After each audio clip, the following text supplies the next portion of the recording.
Bilalah isu Johan ni nak habis. Tapi tak apalah, kita ulas sedikit berkenaan dengan isu ini, moga kita dapat kefahaman berkenaan dengannya.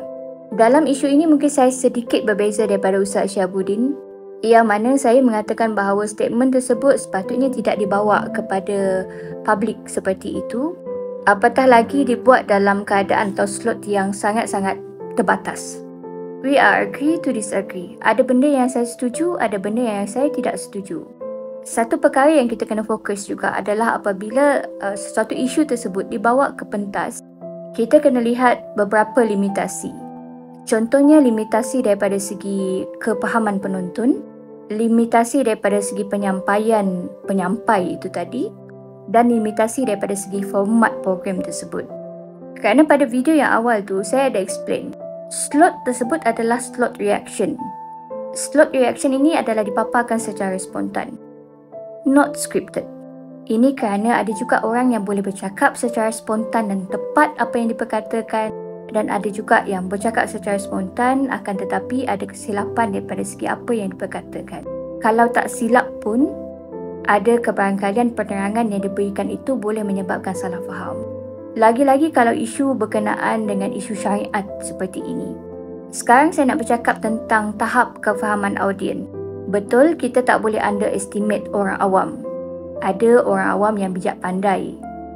Mereka mempunyai kemampuan untuk menganalisa apa yang diperkatakan oleh panel itu tadi. Kelompok ini tidak ada masalah. Yang masalahnya adalah kelompok-kelompok yang memang malas.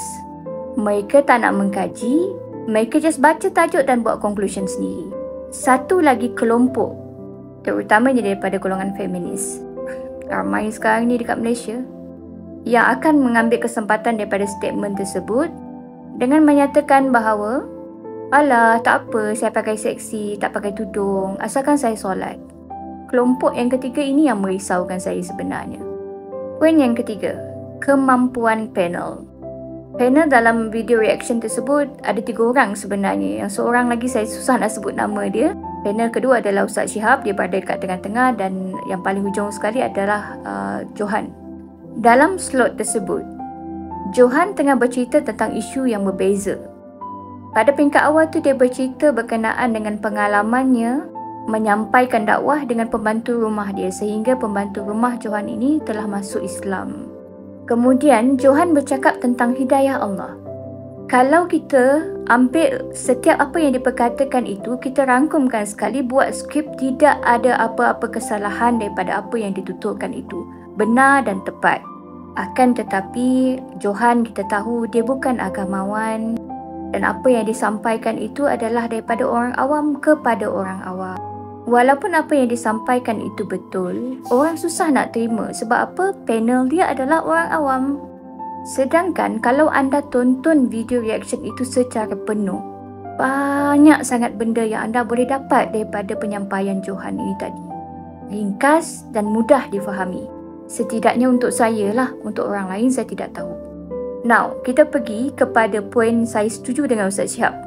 Dalam projek memandaikan umat dengan ilmu, kita tak boleh underestimate orang punya pemahaman. Kalau kita merujuk kepada tahap pemahaman orang yang menonton, tak kiralah mereka yang menonton secara live ataupun mereka-mereka yang menonton video selepas daripada itu. Terutama untuk puak-puak yang tengah mengintai mana kesalahan daripada perkampungan sunnah ini. Bila dapat poin terus tembak.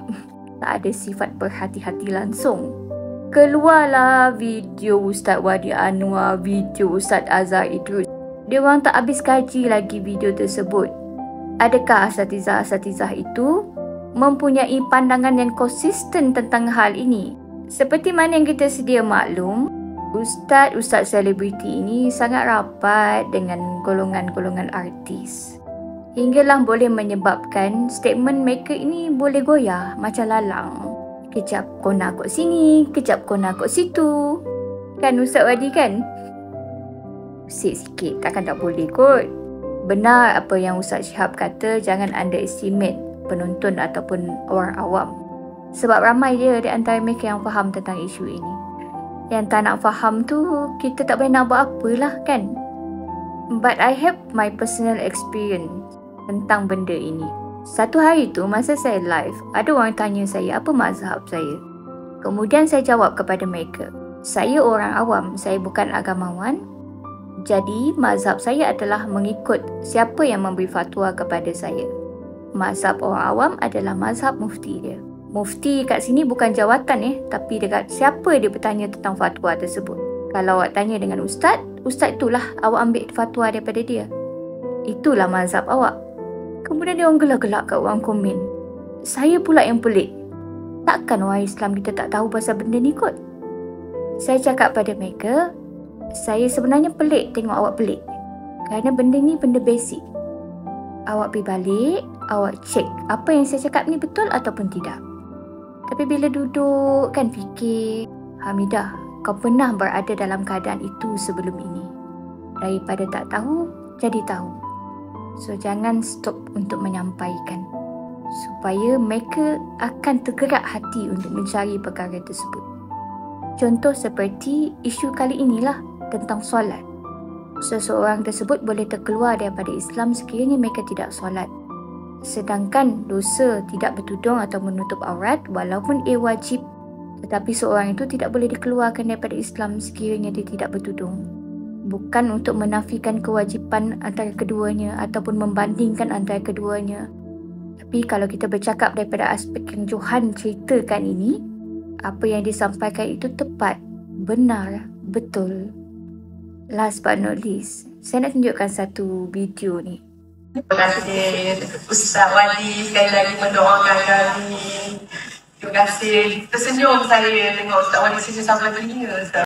Last pertanyaan saya, Ustaz Wadi, takkah senyum sampai telinga je Ustaz? Dalam hati dua orang ni, satu hak pakai duduk, satu hak tak pakai. Kita tak tahu apa amalan di bagi belakang. Hak tak pakai ni confirm disiksa oleh Allah Azza wa Jalla. Confirm. Yang tak pakai itu confirm.